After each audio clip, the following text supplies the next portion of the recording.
बिस्मिल्लाहिर्रहमानिर्रहीम। अस्सलाम वालेकुम नाज़रीन। पाक दीन इस्लाम में आपको खुश आमदीद कहा जाता है और आज मैं आपके साथ बनी इसराइल के एक आबिद और एक कमवारी औरत का वाक़या बयान करने वाली हूँ। ये वाक़या ईमान अफरोज होने के साथ साथ सबक आमूज भी है, लिहाजा वीडियो को स्किप किए बगैर मुकम्मल देखिएगा ताकि इस वाक़या का मकसद आप लोगों तक आसानी से पहुँच सके।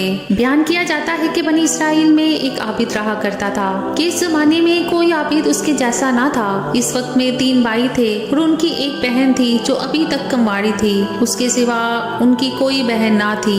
इत्तफाकन इन तीनों भाइयों को कहीं लड़ाई पर जाना पड़ गया। उनको कोई ऐसा शख्स नजर ना आया जिसके पास अपनी बहन को छोड़कर जाएं और उस पर भरोसा करें। लिहाजा सबने इस राय पर इत्तफाक किया कि इसको आबिद के सुपुर्द कर दें। वो आबिद उनके ख्याल के मुआफिक तमाम बनी इसराइलियों में नेक और परहेजगार था।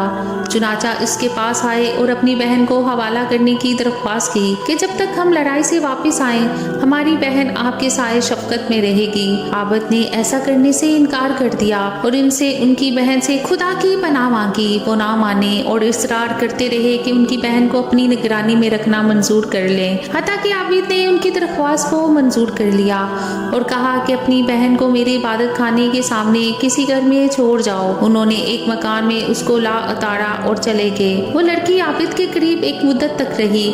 आबिद उसके लिए खाना लेकर आता और अपने इबादत खाने के दरवाजे पर रखकर दरवाजा बंद कर लेता और वापस अंदर चला जाता और लड़की को आवाज देता और वो अपने घर से आकर खाना ले जाती थी। फिर रावी ने बयान किया कि फिर शैतान ने आबिद को बहकाना शुरू किया। इब्तिदा में उसको खैर की तरगीब देता रहा और लड़की का दिन में इबादत खाने तक आना और इस पर गिरा जाहिर करता रहा कि कहीं ऐसा ना हो कि ये लड़की दिन में खाना लेने के लिए घर से निकले और कोई शख्स इसको देख ना ले। इसलिए बेहतर ये है कि इसका खाना लेकर उसके दरवाजे पर रखाया कर, उस पर अजर अजीम होगा। गर्ज ये कि आबिद खाना लेकर उसके घर जाने लगा। कुछ मुद्दत बाद फिर शैतान उसके पास आया और उसको तरगीब दी और इस बात पर उसे उबारा कि अगर तू इस लड़की से बातचीत किया करे तो तेरे कलाम से मानूस होगी, क्योंकि उसको तन्हाई से सख्त वहशत होती है। शैतान ने उसका पीछा ना छोड़ा हत्ता कि वो आबिद इस लड़की से बातचीत करने लगा। अपने इबादत खाने से उतरकर उसके पास आने लगा। फिर शैतान उसके पास आया और उसे कहा कि तू अपने इबादत खाने के दरवाजे पर और वो अपने घर के दरवाजे पर बैठे और दोनों बाहम बातें करो ताकि उसको खुशी महसूस हो। आखिरकार शैतान ने उसको इबादत खाने के दरवाजे पर ला बिठाया। लड़की भी घर से दरवाजे पर आई। इस तरह एक जमाने तक ये हाल रहा। शैतान ने आबिद को फिर कारे खैर की रुगबत दी और कहा बेहतर है कि खुद लड़की के घर के करीब जाकर बैठे और हम कलामी करें, इसमें ज्यादा दिलदारी है। आबिद ने ऐसा ही किया। शैतान ने फिर तहसील सवाब की रुगबत दी और कहा कि अगर लड़की के दरवाजे से करीब हो जाए तो बेहतर है ताकि उसको दरवाजे तक आने की भी तकलीफ ना उठानी पड़े। आबिद ने यही किया कि अपने इबादत खाने से लड़की के दरवाजे पे आके बैठता था और बातें करता था। एक अरसे तक यही कैफियत रही। शैतान ने फिर आबिद को उबारा कि अगर ऐन घर के अंदर जाकर बातें किया करे तो बेहतर है ताकि इस लड़की को बाहर ना आना पड़े और कोई इसका चेहरा ना देख पाए। गर्ज आबिद ने शेवा इख्तियार किया कि लड़की के घर के अंदर जाकर दिन भर उससे बातें किया करता और रात को अपने इबादत खाने में वापस चला जाता। यहाँ तक कि आबिद ने लड़की के जानों पर हाथ मारा और उसके रुखसार का बोसा ले लिया। फिर रोज बरोज लड़की को उसकी नज़रों में आराइश देता रहा और उसके दिल में गुलबा करता रहा हत्ता कि वो उसके और ज्यादा करीब हो गया और लड़की ने हामला होकर एक लड़का चुना।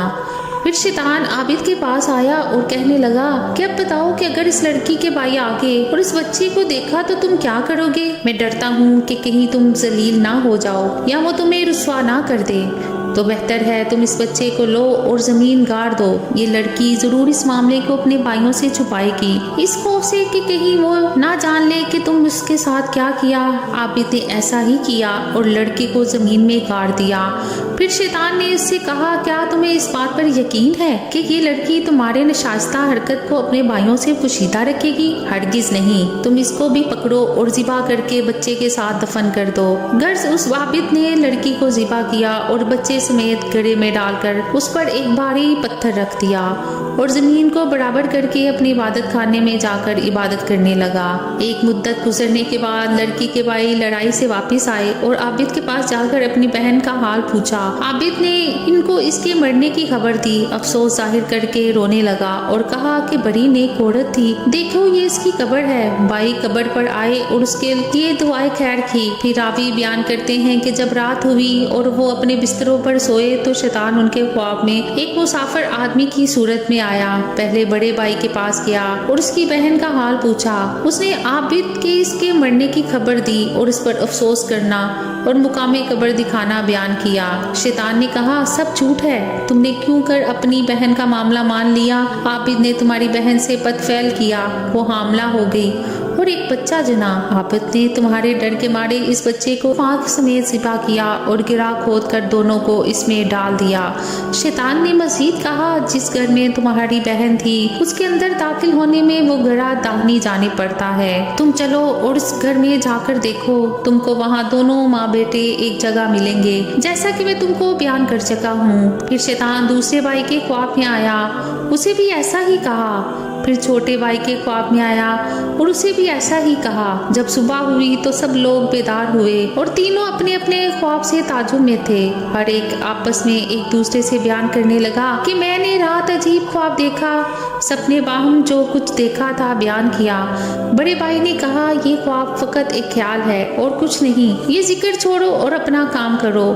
چھوٹا بھائی کہنے لگا کہ میں تو جب تک اس مقام کو دیکھ نہ لوں گا باز نہ آؤں گا۔ تینوں بھائی چلے جس گھر میں ان کی بہن رہتی تھی، آئے، دروازہ کھولا اور جو جگہ خواب میں بتائی گئی تھی اسے تلاش کیا اور جیسا ان سے کہا گیا تھا کہ ان کی بہن اور اس کے بچے کو ایک گڑھے میں ذبح کیا ہوا پایا۔ انہوں نے عابد سے کل کیفیت دریافت کی۔ عابد نے اس قول کی، اس فعل کے بارے میں تصدیق کی۔ انہوں نے اپنے بادشاہ سے جا کر عابد کی شکایت کی۔ عابد کو پھر اس کے عبادت خانے سے نکالا گیا اور اس کو مارنے کے لیے لے جایا گیا۔ جب اس کو مارنے کے لیے لے جایا جا رہا تھا تو شیطان اس کے پاس آیا اور کہا تم نے مجھے پہچانا؟ میں ہی تمہارا وہ ساتھی ہوں جس نے تم کو عورت کے فتنے میں ڈال دیا، یہاں تک کہ تم نے اس کو حاملہ کر دیا اور ذبح کر ڈالا۔ اب اگر تم میرا کہنا مانو اور تم مجھ کو سجدہ کرو تو تمہیں میں اس سے نجات دلا دوں گا۔ عابد نے سجدہ کیا، خدا تعالیٰ سے کفر کیا، اور پھر جب عابد شخص نے کفر کیا تو شیطان اس کو اس کے ساتھیوں کے قبضے میں چھوڑ کر چلا گیا۔ انہوں نے اس کو اس کے خیر مقام پر پہنچا دیا۔ اس واقعہ سے ہمیں یہ سبق ملتا ہے کہ اندازہ کیجئے کہ شیطان ہمارا کس قدر سنگین دشمن ہے اور اس کے وار کس قدر سنگین ہے۔